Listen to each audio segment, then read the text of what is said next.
कहानी की शुरुआत में हमें एक रहस्यमयी दुनिया दिखाई जाती है जहां बहुत ही खतरनाक मॉन्स्टर्स रहते हैं। उसी खतरनाक जगह पर कुछ लोग फंसे होते हैं और वहीं पर हमें जापान का एक योद्धा भी दिखाया जाता है। ये आदमी सिर्फ एक तलवार से इसलिए प्रेडेटर की रिस्पेक्ट ले लेता है क्योंकि उसका लड़ने का तरीका बिल्कुल वॉरियर जैसा होता है। जब प्रेडेटर सामने आता है वो खुद इनविजिबिलिटी हटा देता है। मतलब साफ है कि वो भी फेयर फाइट चाहता है। दोनों एक साथ अटैक करते हैं लेकिन ताकत में फर्क साफ दिखता है। प्रेडेटर ज्यादा ताकतवर होता है इसलिए पहले ही वार में हांजो जमीन पर गिर जाता है, लेकिन वो पीछे नहीं हटता। धीरे धीरे वो प्रेडेटर के अटैक पैटर्न को समझ लेता है। फिर सही मौका देखकर वो उसके पेट पर वार करता है। अंत में प्रेडेटर गिर जाता है लेकिन हांजो भी बुरी तरह जख्मी होता है। वो जीत तो जाता है लेकिन अपनी जान देकर उसने एक सच्चे समुराई की तरह अपनी इज्जत बचाई। लेकिन कहानी यहीं खत्म नहीं होती। ये सब एक एलियन प्लेनेट पर हो रहा होता है जहाँ इंसानों को शिकार बनाने के लिए लाया जाता है। हर कुछ टाइम बाद ये एलियंस धरती से खतरनाक और स्किल्ड लोगों को उठाकर यहाँ छोड़ देते हैं। ऐसा ही एक इंसान है रॉयस, जो एक मर्सनरी होता है। उसे भी बिना बताए इस प्लेनेट पर लाया जाता है और वो अचानक खुद को इस डेडली गेम का हिस्सा पाता है। अब उसे समझना है कि ये जगह क्या है और जिंदा कैसे बचना है। वो आदमी अचानक आसमान से गिर रहा होता है, हजारों मीटर ऊपर से। होश आते ही उसे समझ आता है कि अगर अभी कुछ नहीं किया तो सीधा मौत है। वो तुरंत पैराशूट खोल देता है और आखिरी पल में घने जंगल के पेड़ों पर गिरकर अपनी जान बचा लेता है। जब रॉयस दोबारा होश में आता है तो खुद को एक अजनबी ट्रॉपिकल जंगल में पाता है। वो अभी आसपास देख ही रहा होता है कि अचानक एक और आदमी आसमान से गिरता है। जमीन पर आते ही वो बंदूक तान देता है। साफ दिख रहा होता है कि वो डर के मारे घबराया हुआ है। रॉयस उसे शांत करने की कोशिश करता है लेकिन साथ ही चुपके से अपना हथियार भी तैयार रखता है। तभी एक तीसरा आदमी बिना पैराशूट के गिरता है और मौके पर ही मर जाता है। ये देखकर दोनों समझ जाते हैं कि हालात बहुत खराब हैं और धीरे धीरे उनके बीच का तनाव कम हो जाता है। अचानक गोलियों की बारिश शुरू हो जाती है। दोनों तुरंत छुप जाते हैं। रॉयस सीधा जवाब देने के बजाय समझदारी दिखाता है। वो चुपचाप हमलावर के पास पहुंचता है और उसकी बंदूक छीनकर उसे काबू कर लेता है। कुछ ही देर में वहां कुल 8 लोग इकट्ठा हो जाते हैं। सभी अलग अलग जगहों से आए होते हैं लेकिन एक चीज कॉमन होती है, सबको इसी तरह आसमान से यहाँ गिराया गया है। इनमें शामिल है रॉयस, एक प्रोफेशनल मर्सनरी, निकोलाई, रूस का स्पेशल फोर्स सैनिक, कुचिलो, मेक्सिको का ड्रग कार्टेल सदस्य, इसाबेल, इजराइल की स्नाइपर, स्टैंस, FBI का वांटेड क्रिमिनल, मोम्बासा, अफ्रीका का रेबल लीडर, हांजो, जापान का याकुजा सदस्य और एडविन, एक दिखने में सीधा साधा डॉक्टर। सब जब अपनी कहानी बताते हैं तो हैरान रह जाते हैं। हर एक के साथ यही हुआ था। सबको बिना बताए उठाया गया और इस अजनबी जंगल में गिरा दिया गया। अब धीरे धीरे उन्हें समझ आने लगता है ये जगह कोई साधारण जंगल नहीं है, ये एक हंटिंग ग्राउंड है और वो सब यहाँ शिकार बनने के लिए लाए गए हैं। अचानक एक अजीब सी रोशनी चमकती है और सब लोग बेहोश हो जाते हैं। जब होश आता है तो सब खुद को इस अनजान जगह पर पाते हैं। हर किसी के पास उसकी पहचान के हिसाब से हथियार भी होता है। रॉयस फैसला करता है कि पहले किसी ऊंची जगह पर जाकर आसपास देखा जाए ताकि पता चले ये जगह है कहाँ। रास्ते में चलते हुए निकोलाई एक अजीब से पौधे को देखकर रुक जाता है। उसे छूने ही वाला होता है कि डॉक्टर एडविन उसे तुरंत रोक देता है। वो बताता है कि ये जहरीला पौधा है, हल्की सी खरोंच से भी पूरा शरीर सुन्न हो सकता है। ये सुनकर निकोलाई उसकी जान बचाने के लिए शुक्रिया करता है और आगे उसकी हिफाजत करने का वादा करता है। थोड़ा आगे बढ़ते ही सबको एहसास होता है कि यहाँ का मैग्नेटिक सिस्टम गड़बड़ है, दिशा समझ ही नहीं आ रही। सबसे अजीब बात ये कि 6 घंटे चलने के बाद भी सूरज अपनी जगह से हिलता ही नहीं, जो कि धरती के नियमों के बिल्कुल खिलाफ है। सब लोग अब और ज्यादा सावधानी से आगे बढ़ते हैं। जंगल के अंदर जाते ही उन्हें पता चलता है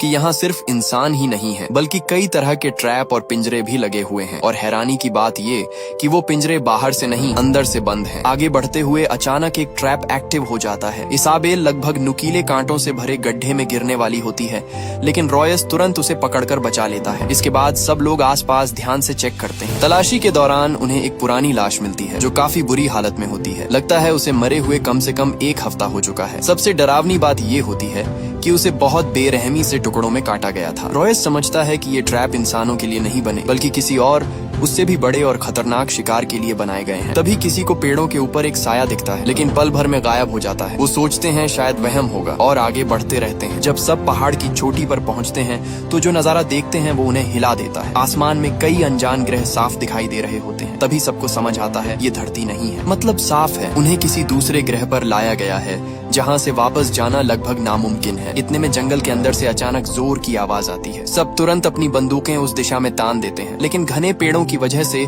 कुछ साफ दिखाई नहीं देता। अब असली खतरा सामने आने वाला होता है। जंगल के अंदर अचानक एक साया तेजी से इधर उधर भागता दिखाई देता है। साथ में डरावनी दहाड़ भी सुनाई देती है। कुछ ही सेकंड में साफ हो जाता है कि ये कोई आम जानवर नहीं बल्कि एलियन हंटिंग डॉग्स हैं। सब लोग मिलकर गोलीबारी करते हैं और कुछ को मार गिराते हैं, लेकिन ये जानवर झुंड में हमला करते हैं। एक मरता है तो दूसरा तुरंत उसकी जगह ले लेता है। हालात जल्दी ही कंट्रोल से बाहर होने लगते हैं। इसी बीच वो कायर सा दिखने वाला डॉक्टर उनका आसान निशाना बन जाता है। डर के मारे वो भागने लगता है, लेकिन उसकी स्पीड इन जानवरों के सामने कुछ भी नहीं होती। भागते भागते वो गिर जाता है। आखिरी पल में इसाबेल अपनी जान जोखिम में डालकर उसे बचाती है और पीछा कर रहे जानवर को मार देती है। दूसरी तरफ भगोड़ा क्रिमिनल भी भाग रहा होता है, लेकिन उस पर एक एलियन डॉग हमला कर देता है। वो किसी तरह चाकू से उसे घायल करता है। तभी मोम्बासा अफ्रीकी फाइटर आकर उस जानवर को गोली मारकर खत्म कर देता है। लेकिन सबसे बड़ी समस्या ये है कि इनकी संख्या बहुत ज्यादा है। गोलियां होने के बावजूद सब थकने लगते हैं। हालात इतने खराब हो जाते हैं कि इसाबेल डॉक्टर को बचाने के लिए उसे पेड़ पर चढ़ा देती है और खुद स्नाइपर से कवर देने लगती है। तभी अचानक उसकी गन जाम हो जाती है। वो बार बार ट्रिगर दबाती है, लेकिन कोई फायदा नहीं होता। अब हालत ऐसी हो जाती है कि वो आखिरी गोली खुद पर चलाने का सोच लेती है ताकि इन जानवरों के हाथ न लगे। उसी वक्त अचानक सीटी विसल की आवाज आती है। जैसे ही ये आवाज आती है, सारे एलियन डॉग्स रुक जाते हैं और फिर एक साथ जंगल की तरफ भाग जाते हैं। रॉयस तुरंत समझ जाता है ये जानवर खुद से हमला नहीं कर रहे थे, कोई इन्हें कंट्रोल कर रहा है। मतलब असली दुश्मन अभी सामने आया ही नहीं है। वो सबको चेतावनी देता है कि गोलियां बचाकर चलो, क्योंकि ये तो सिर्फ शुरुआत थी। तभी उन्हें एहसास होता है कि कुचिलो ड्रग कार्टेल वाला उनके साथ नहीं है। जंगल के अंदर से उसकी मदद की आवाज आती है। सब लोग डरते डरते उस दिशा में जाते हैं। घने पेड़ों के बीच वो उसे बैठा हुआ देखते हैं, मदद मांगते हुए। इसाबेल आगे बढ़ने लगती है, लेकिन रॉयस उसे रोक देता है। उसे शक होता है कि ये एक ट्रैप हो सकता है। वो टेस्ट करने के लिए एक पत्थर उसकी तरफ फेंकता है और यहीं साफ हो जाता है ये कोई सीधी स्थिति नहीं बल्कि दुश्मन की चाल है। थोड़ी सी बात करने के बाद रॉयस फैसला करता है कि कुचिलो को छोड़कर आगे बढ़ना ही पड़ेगा, लेकिन इसाबेल ऐसा नहीं चाहती। वो उसे उस हालत में छोड़ना नहीं चाहती, इसलिए मजबूरी में स्नाइपर उठाकर सोचती है कि उसे दर्द से छुटकारा दे दे। इसी दौरान सबको एहसास होता है कि ये जगह बिल्कुल अजीब है और उनकी हर हरकत कोई देख रहा है। असल में प्रीडेटर्स दूर से उन्हें देख रहे होते हैं। उनके लिए ये सब एक शिकार का खेल है, जहाँ वो इंसानों को धीरे धीरे डरा कर मारते हैं। रॉयस ये बात समझ जाता है। वो उनका पैटर्न पकड़ लेता है और फैसला करता है कि अब छुपने के बजाय अटैक करना चाहिए। वो एलियन डॉग्स के छोड़े हुए निशानों को फॉलो करता है और सच में दुश्मन के ठिकाने तक पहुंच जाते हैं। लेकिन वहाँ का नजारा देखकर सब हिल जाते हैं। हर तरफ हड्डियां बिखरी होती हैं, सिर्फ इंसानों की नहीं बल्कि अलग अलग प्रजातियों की। कुछ लाशों की खाल तक उतारकर सजावट की तरह लटकाई गई होती है। बीच में उन्हें एक अजीब सा क्रीचर दिखता है जो बंधा हुआ होता है। निकोलाई क्यूरियोसिटी में उसके पास जाने लगता है, लेकिन तभी पता चलता है वो अभी जिंदा है। इसाबेल तुरंत सबको वहाँ से निकलने को कहती है, क्योंकि ये जगह सेफ नहीं है। इतने में अचानक हमला होता है। मोम्बासा को 3 भाले एक साथ लगते हैं और वो वहीं गिर जाता है। छुपा हुआ रॉयस तुरंत बाहर आता है और चारों तरफ फायरिंग शुरू कर देता है। धुएं के बीच प्रेडेटर का साया दिखने लगता है। अब सबको समझ आ जाता है कि असली दुश्मन सामने आ चुका है। सब लोग गोली चलाते हुए पीछे हटने लगते हैं। रॉयस और निकोलाई पीछे रुककर बाकी लोगों को बचाने की कोशिश करते हैं, लेकिन प्रेडेटर के पास एडवांस्ड वेपन्स होते हैं, जैसे प्लाज्मा कैनन, जिनके सामने उनकी बंदूकें कमजोर पड़ जाती हैं। निकोलाई अपनी पूरी ताकत से मुकाबला करता है, लेकिन साफ है कि सीधी लड़ाई में जीतना मुश्किल है। आखिर में सबको पीछे हटकर भागना पड़ता है, क्योंकि ये लड़ाई अभी खत्म नहीं हुई बल्कि असली खतरा अब शुरू हुआ है। काफी देर तक भागते भागते सब लोग आखिरकार एक झील में कूद जाते हैं और किसी तरह उन खतरनाक शिकारियों से बच निकलते हैं। लेकिन उन्हें पता नहीं होता कि उनकी हर हरकत पहले से ही प्रेडेटर के कंट्रोल में है। थोड़ी ही देर में वो शिकारी अपनी असली शक्ल में सामने आते हैं। 3 खतरनाक प्रेडेटर जो इस पूरे खेल को चला रहे होते हैं। अजीब बात ये थी कि वो तुरंत हमला नहीं करते, बल्कि जानबूझकर उन्हें छोड़ देते हैं ताकि शिकार का मजा लंबा चल सके। रॉयस और उसकी टीम चुप बैठने वालों में से नहीं थी। जैसे ही उन्हें दुश्मन के तरीके समझ आते हैं, वो खुद हमला करने का प्लान बनाते हैं। जंगल में जाल बिछाया जाता है और डॉक्टर को बेट बनाकर दौड़ाया जाता है ताकि प्रेडेटर बाहर आए। लेकिन प्लान उल्टा पड़ जाता है और उनकी जगह एक अजीब सा दूसरा जीव आ जाता है। सही टाइम पर इजाबेल उसे गोली मार देती है और सब मिलकर उसे खत्म कर देते हैं। बाद में पता चलता है कि वो भी शायद उन्हीं की तरह इस ग्रह पर लाया गया एक और शिकार था। लेकिन जब इजाबेल गोली चेक करती है तो उसे समझ आता है कि असली वार किसी और ने किया था, यानी आसपास कोई और भी है। थोड़ी देर बाद एक आदमी सामने आता है जिसे इस जगह की पूरी जानकारी होती है। वो सबको एक छुपे हुए ठिकाने, एक पुराने स्पेसशिप तक ले जाता है। वहाँ वो अपना नाम नोलन बताता है और कहता है कि वो भी सालों पहले यहाँ लाया गया था। उसने कई बार इन प्रेडेटर्स से लड़ाई की है और उनके हथियार भी हासिल किए हैं, लेकिन फिर भी वो इस ग्रह से निकल नहीं पाया। उसकी बातों से सबको उम्मीद मिलती है और वो थोड़ी देर आराम करने का सोचते हैं, लेकिन असली धोखा यहीं छुपा होता है। अचानक कमरे में धुआं भरने लगता है।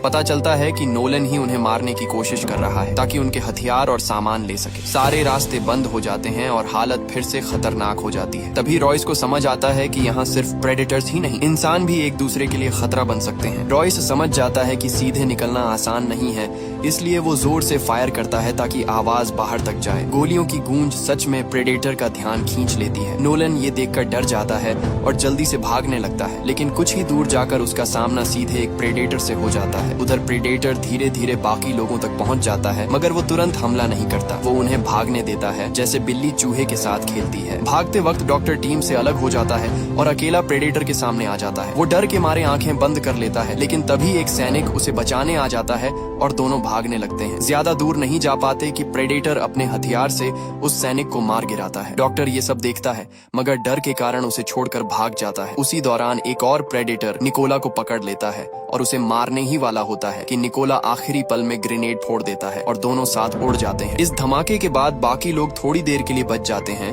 लेकिन खतरा खत्म नहीं होता। दूसरा प्रेडेटर सामने आता है और सीधे रॉयस को निशाना बनाता है। तभी स्टैन्स बिना सोचे समझे उस पर टूट पड़ता है और अपने साथियों को भागने का मौका दे देता है, लेकिन खुद मारा जाता है। अब हालात और भी खराब हो जाते हैं क्योंकि बचे हुए लोग थक चुके होते हैं और प्रेडेटर लगातार उनका पीछा कर रहे होते हैं। ऐसे में हांजो अचानक रुक जाता है और बाकी सबको आगे जाने के लिए कहता है। वो खुद पीछे रह जाता है, शांत होकर अपनी सांसें कंट्रोल करता है और तलवार निकाल लेता है। उसका इरादा साफ होता है, वो अकेले प्रेडेटर का सामना करेगा। उसकी हिम्मत देखकर प्रेडेटर भी रुक जाता है, जैसे वो इस लड़ाई को एक इज्जत वाली जंग बनाना चाहता हो। और यहीं से एक आखिरी खामोश लेकिन खतरनाक मुकाबला शुरू होता है। हांजो और प्रेडेटर के बीच सीधी और बराबरी की लड़ाई शुरू होती है। ताकत में कमजोर होने के बावजूद हांजो जरा भी नहीं डरता। उसकी पीठ पर गहरी चोट लगती है, लेकिन वो फिर भी डटा रहता है। धीरे धीरे वो दुश्मन की चाल समझ लेता है और सही मौका देखकर हमला करता है। आखिर में वो प्रेडेटर को मार देता है, लेकिन खुद भी बुरी तरह घायल होकर गिर जाता है। ये जीत उसकी जान लेकर आती है। एक सच्चे योद्धा की तरह वो अपनी इज्जत बचाकर मरता है। उधर भागते हुए डॉक्टर गलती से एक जाल में फंस जाता है। रॉयस हालात देखकर फैसला करता है कि उसे छोड़ना पड़ेगा, क्योंकि ये जाल मारने के लिए नहीं बल्कि शिकार को धीमा करने के लिए बनाया गया था। उसका प्लान होता है कि या तो डॉक्टर को छोड़ दिया जाए या उसे बेट की तरह इस्तेमाल किया जाए, लेकिन इजाबेल ये बात मानने से इनकार कर देती है। आखिर रॉयस मजबूर होकर अकेला आगे बढ़ जाता है, जबकि इजाबेल डॉक्टर को बचाने की कोशिश करती है, लेकिन थोड़ी ही दूर जाकर वो खुद भी जाल में फंस जाती है